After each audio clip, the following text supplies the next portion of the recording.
하나님 말씀 민수기 35장 9절부터 15절입니다. 민수기 35장 9절부터 15절 말씀 한 절씩 교독하겠습니다. 여호와께서 또 모세에게 말씀하여 이르시되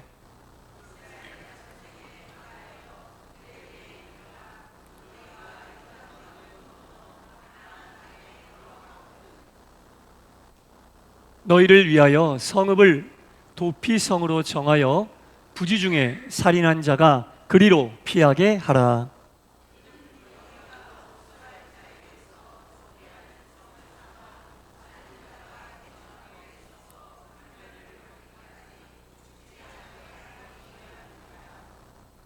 너희가 줄 성읍 중에 6을 도피성이 되게 하되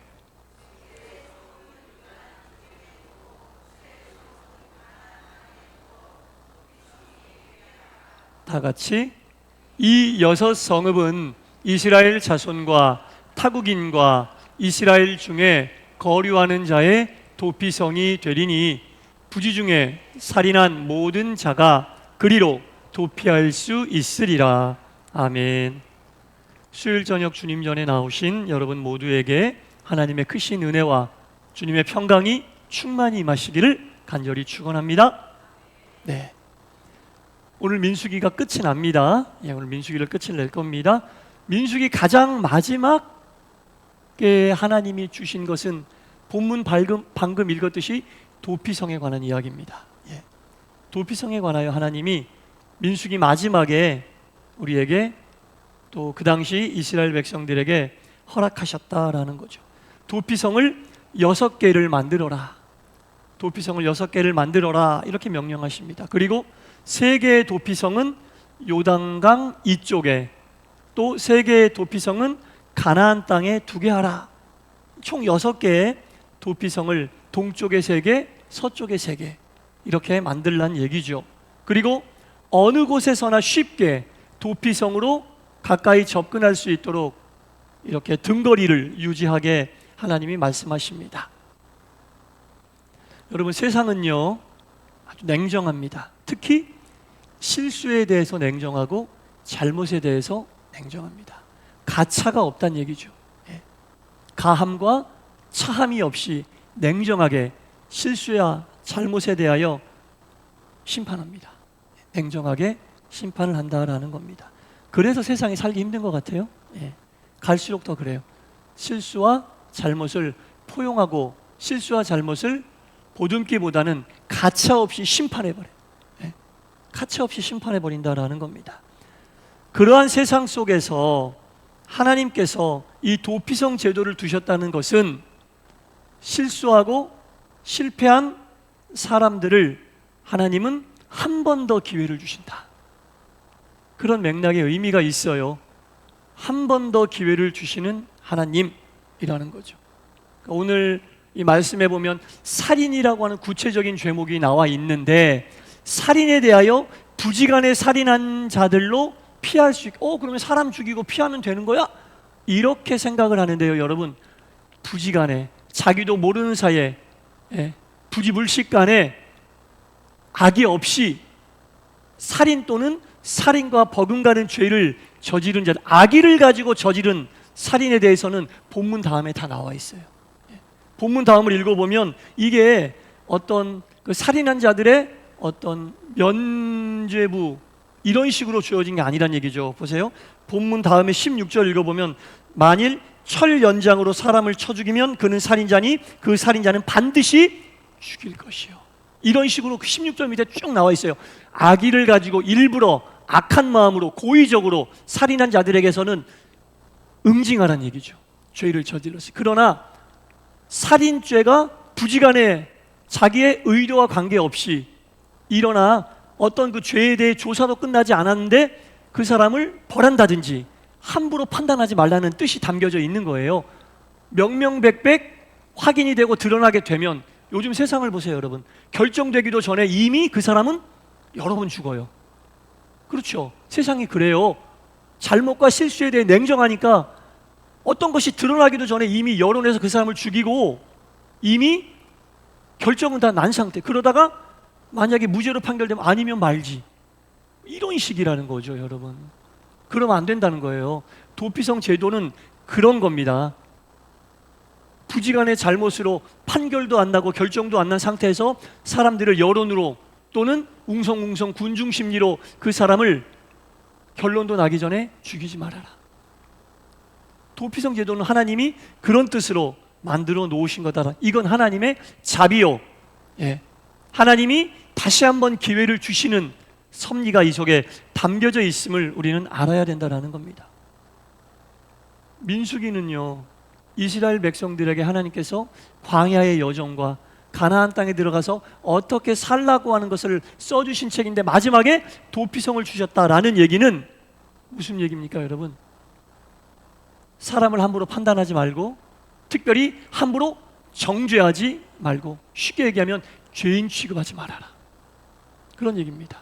죄가 드러나기 전까지는 무엇도 그 사람에게 가해서는 안 된다. 들은 얘기만 가지고 판단하면 안 된다. 한두 가지만 보고. 잘 보세요.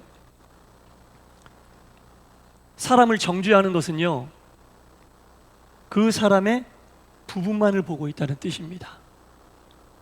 사람을 사랑한다는 것은 그 사람의 전체를 보고 있다는 뜻입니다. 잘 생각해 보세요. 내가 누군가를 정죄할 때 그 사람의 전체를 보고 정죄한 적이 많은지, 아니면 부분을 보고 정죄한 적이 많은지 생각해 보세요. 그 사람을 정죄한다는 것은 그 사람이 그렇게 행한 부분만을 보고 정죄를 한다는 얘기죠. 그러나 사랑한다는 것은 전체를 보려고 노력하는 거예요. 전체를 보고 그 사람의 부분을 덮을 만한, 하나님은 항상 전체를 보고 사랑해 주시는 거죠. 부분만을 보면 우리는 헤어나올 길이 없는 거예요. 하나님께서는 그 사람이 부지간에 행한 그 일, 그것을 보고 함부로 죄인 취급하고 정죄하지 말란 얘기죠. 정황을 따져보고 상황을 따져보면서 죄가 드러나면 그때 그 사람에 대하여 그것에 합당한 벌을 주라, 그런 얘기를 하고 계시는 겁니다. 민수기 마지막에 이 말씀을 주시는 이유는 너희들이 가나안 땅에 들어가서 살다 보면 서로 정죄할 일이 많을 거야, 부딪힐 일이 많을 거야, 비판할 일이 많을 거야. 그때마다 그 사람을 쉽게 판단하지 말아라, 그 말씀을 하고 계시는 거고, 서로가 서로에게 도피성이 되어 주어라, 그런 얘기입니다. 여러분, 우리는 옆에 있는 사람들에게 도피성이 되어주고 있습니까? 부분을 보고 정죄하는 사람이 되고 있습니까? 서로가 서로에게 도피성이 되어주어라. 피할 수 있을 도피성이 되어주어라. 저 사람 저렇대 얘기 듣고 그냥 막 부풀리지 말고, 서로에게 도피성이 되어주어라. 명명백백 드러나 합당한 벌을 받기 전에는 도피성이 되어주라는 얘기죠.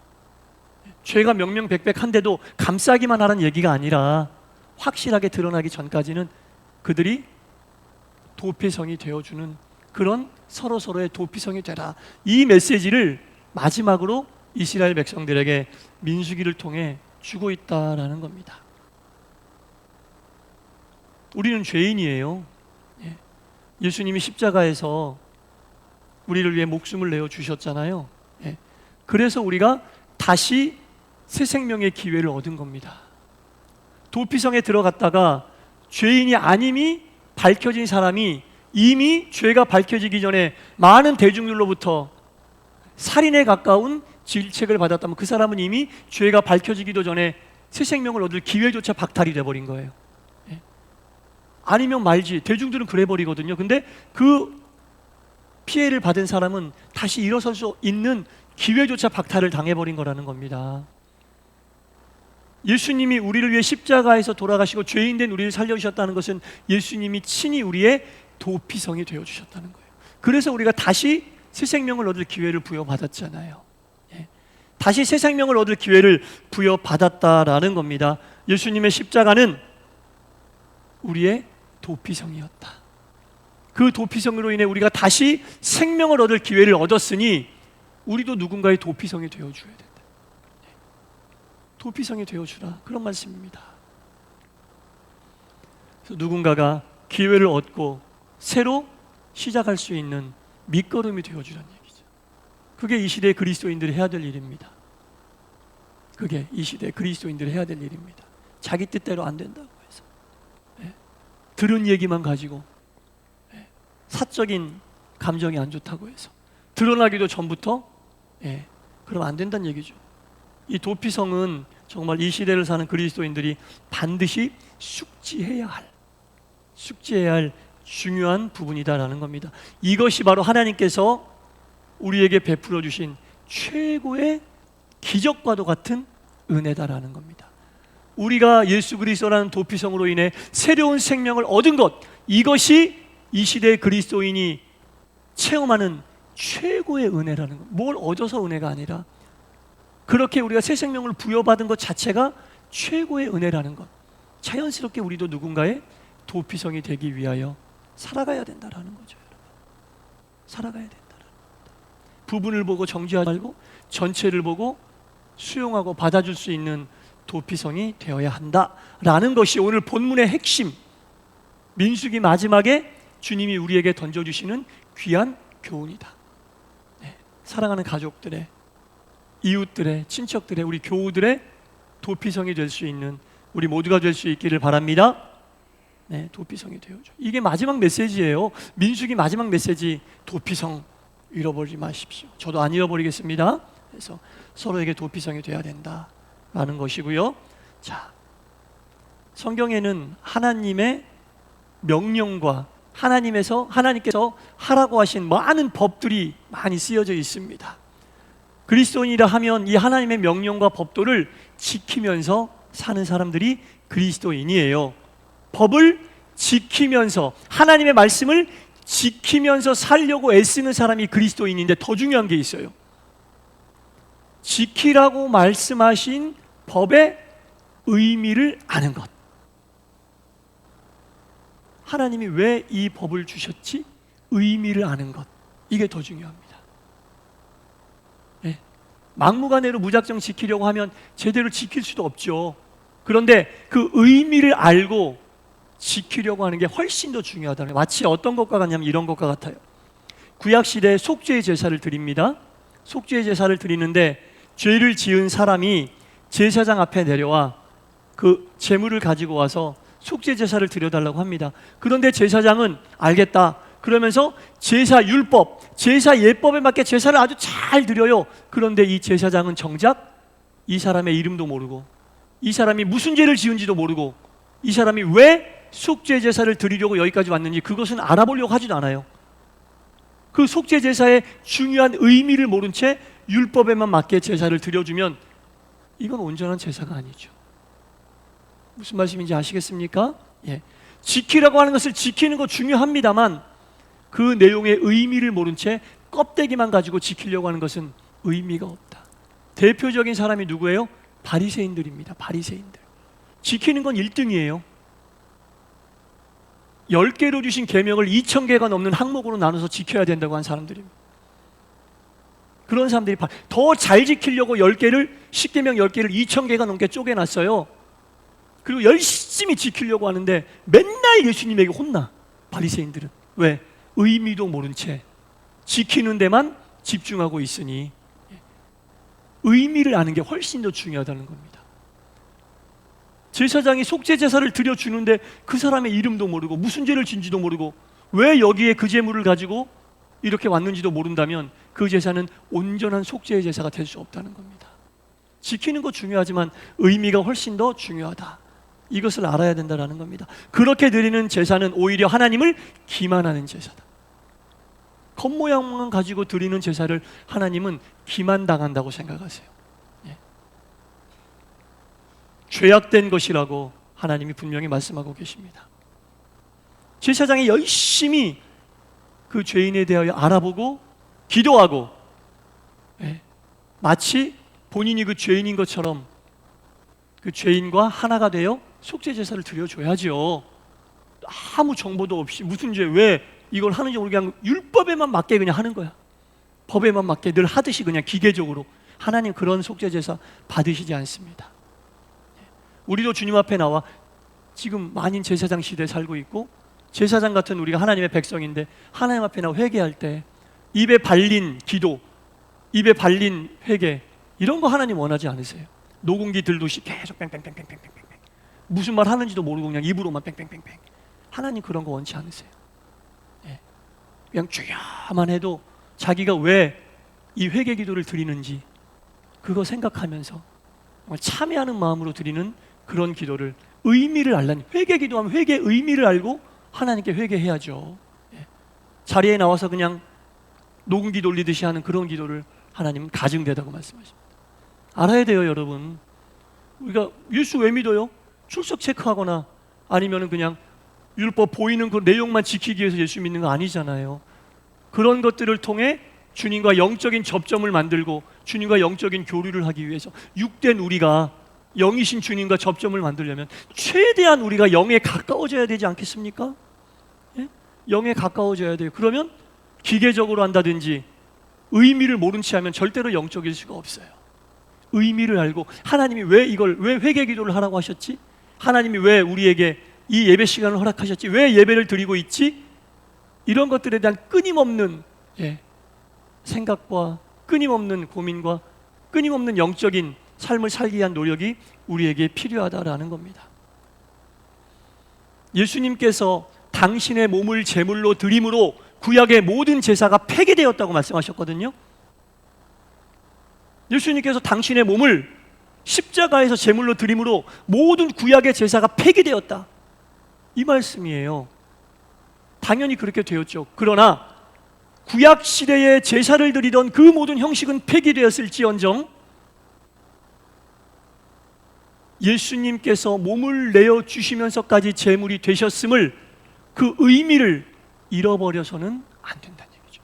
예수님이 몸을 내어 주신 그 우리를 사랑하셔서 용서해 주신 그 의미조차 폐기된 건 아닙니다. 그 형식이 폐기되었다는 거지. 오히려 더 그 의미는, 더 형식이 단순해졌으니까 그 의미가 강화되지 않으면 얼마나 헐렁헐렁하겠어요. 형식이 간소해지면 의미는 단단해져야 됩니다. 여러분, 형식이 간소해졌다고 의미까지 같이 간소해지면 정말 헐렁헐렁해져요. 형식은 간소해질 수 있죠. 그러나 형식의 간소함을 의미의 담대함으로 채워야 되는 겁니다. 그냥 간단해서 좋은 게 아니에요. 간단하다고 여러분 아무 그게 아니라 형식이 간단해지면 그 의미와 내용은 더 단단해져야 되는 거예요. 예수님께서 구약의 제사를 폐기하셨다는 것은 구약시대 얼마나 복잡합니까? 그것을 간소화시켜 주셨다고 같이 그 의미조차 간소해지거나 그 의미조차 약해지면 안 된다. 오히려 의미는 더 단단해지고 굳건해져야 된다라는 겁니다. 더 간절한 마음으로 예배를 드려야 한다는 거죠. 예수님의 몸을 드렸는데 그 옛날 드렸던 소나 양보다 예수님이 몸이 못한 건 아니잖아요. 예수님의 몸이 드려짐으로 인해 형식이 간소해졌는데 그 의미는 단단해져야 되는 건 당연한 거 아닙니까? 어떻게 예수님의 몸으로 드린 제물과 소나 양과 비둘기 이런 것들과 비교나 되겠어요? 예수님이 거룩한 몸을 제물로 드리면서 모든 형식을 간소화시켜 주셨으면 그 의미를 우리가 알고 감사하면서 내용은 더 채워야 되지 않겠습니까? 그게 이 시대에 우리가 해야 될 일이다라는 겁니다. 비록 구약시대 율법들은 간소해지고 간단해졌을지언정 그 율법을 주신 의미에 대한 고민과 그 율법을 주신 의미를 지키려고 하는 열심은 이 시대에 우리가 더 단단해져야 되는 거예요. 그래야 우리가 왕같은 제사장으로서 삶을 살 수 있다. 이게 왕같은 제사장이 예배드리는 자세예요. 입술로만 나는 왕같은 제사장이야, 이렇게 된다고 왕같은 제사장 되는 거 절대로 아닙니다. 예수님께서 당신의 몸을 거룩한 제물로 드려 모든 구약의 제사를 폐지시켜 주셨던 것처럼 그 의미를 알고 거룩한 제물 예수님으로 인해 내가 이렇게 하나님께 구약 시대처럼 복잡하진 않지만 간소해진 모습으로 예배를 드리지만 그 의미는 내가 더 뜨겁게 간절한 마음으로 예배를 드릴 때 비로소 우리는 왕같은 제사장으로 예배를 드리고 있는 거예요. 막 화려하게 오케스트라 갖다 놓고 그렇게 드리는 예배가 왕같은 제사장이 아니라 거룩한 제물이신 예수님이 구약의 제사를 폐기시키신 의미, 그 의미를 알고 예수님이 제물로 드려지는 예배를 내가 드리고 있다. 내 앞에서 예수님이 제물로 드려지고 있다면 거룩하지 않을 사람 어디 있겠어요? 여러분, 내 앞에서 예수님이 제물로 죽어가는 제물로 내 앞에서 예수님이 제물로 나 대신 바쳐졌다라는 것을 눈으로 보고 있으면 거룩해지지 않을 성도가 어디 있겠어요? 그런 심정으로 예배를 드리는 것이 우리가 왕 같은 제사장으로 예배를 드리는 거예요. 할렐루야 주야 막 오케스트라 빵빵 갖다 놓고 막 몇만 명 모이는 예배, 그게 거룩한 왕 같은 제사장이 아니라니까요. 예수님이 제물로 드려진 것을 통탄하며 가슴 아파하며 나 때문에 예수님이 그렇게 돌아가셨다는 것을 알고 정말 속지 않은 마음으로 드리는 그 마음이 클수록 우리는 왕 같은 제사장으로 예배를 드리는 것이다. 이거 분명히 알아야 됩니다. 구약시대의 제사장들이 레위기 때 했잖아요. 그 살아있는 동물의 배를 갈리며 내장을 다 끄집어내고 본인이 직접 각을 뜨고 제단 위에 올릴 때 그 마음이 얼마나 간절해, 그런 심정으로 예배를 드리자는 얘기죠. 그러한 마음으로. 그런데 예수님이 그 모든 형식은 폐기시키셨으니 간소하게 드릴지언정 마음은 그런 마음으로 드려야 한다. 그러니까 민수기는 도피성으로 마무리를 하시지만 전체적으로 마무리할 때는 그런 거예요, 여러분. 예배에 대해서 하나님이 주신 율법을 지키는 것을 예배로 예를 들어서 제가 지금 설명을 드리고 있는 겁니다. 이런 의미를 모르잖아요. 신앙생활 하는 것은요, 헛일이에요. 의미를 모른 채 신앙생활 하는 것은 헛일입니다. 몸만 나와서 그렇게 그냥 행위하고 있는 거예요. 헛일이에요. 이스라엘 백성들이 신의 광야에서 보낸 그 40년의 그 의미를 잃어버리고 가나안 땅에 들어갔다. 그럼 신의 광야에서 보냈던 40년은 헛고생이었던 헛고생.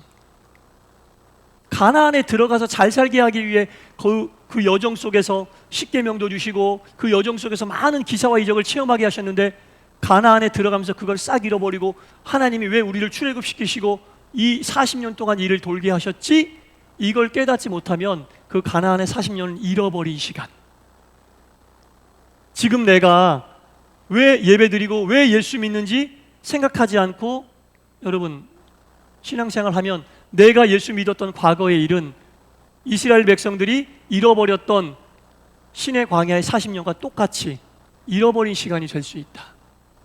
내 신앙의 여정이 의미가 있으려면 지금 내가 어떻게 하고 있는지, 지나간 일들만 입술로 되뇌일 것이 아니라 지금 내가 어떻게 예수 믿고 있는지, 지금 내가 어떻게 예배드리고 있는지, 지금 내가 어떻게 말씀을 받아들이고 있는지, 그거 보면요 지나간 시간이 의미가 있는지 아니면 잃어버린 시간이 될지 지금 판단이 되는 거예요. 과거의 시간이 의미 있게 되려면 지금 내가 어떻게 해야 되는지를 보면 아주 맞습니다. 아주 맞아요. 하나님께서 이스라엘 백성들에게 분명히 민수기서를 통해 알려주십니다. 민수기서를 통해 알려주십니다. 서로에게 도피성이 되어서 가나안 땅에 들어가 살아야 하고 민수기를 통해 준 모든 율법과 명령을 그 의미를 알고 지켜라. 여러분 의미를 알아야 돼요. 의미를 알고 지키는 것과 그렇지 않은 것은 완전히 지나간 모든 시간들이 잃어버린 시간이 될 수도 있다. 지금 내가 어떻게 하고 있는지. 신앙의 왕년은 없어요. 옛날은 없어요. 과거는 없어요. 지금 잘하면 그게 빛이 나지만 지금 제대로 못하면 그게 잃어버린 시간이 될 수도 있다. 반드시 기억해야 됩니다. 기도하겠습니다. 하나님 아버지, 하나님은 이스라엘 백성들에게 가나안에 들어가기 전 민수기서의 교훈을 통하여 서로에게 도피성이 되라고 말씀하고 계십니다. 무언가가 드러나지도 않았는데 들리는 말로만 스치고 지나가 잠깐 본 것으로만 섣불리 서로를 판단하지 말고 명명백백 드러나기 전까지는 품고 위해를 가해서는 안 된다고 주님은 서로에게 도피성이 되어 줄 것을 명령하고 계시며 민수기서 내내 주시는 모든 율법과 하나님의 말씀의 의미를 깨닫고 행하라고 말씀하고 계십니다. 무작정 지키기보다는 하나님이 말씀하신 의미를 알고 지킬 때 그 속에 하나님의 사랑도 들어있고 그 속에 하나님의 은혜도 들어있고 그 속에 바른 믿음의 길에 이정표가 있음을 알라는 말씀입니다. 이 시대의 그리스도인인 우리 모두가 하나님이 주신 이 말씀을 가슴에 새기게 하시고 지금 잘해서 지나간 우리의 모든 믿음의 여정이 반짝반짝 빛이 나는 은혜로운 믿음의 기초로서 인정되어지고 하나님께 영광 돌리는 시간이며, 이 시간, 이 시대에 우리도 아울러 하나님께 영광 돌리는 믿음의 길을 가는 그리스도인으로 세우시고 인도하여 주시옵소서. 예수님 이름으로 기도드리옵나이다. 아멘.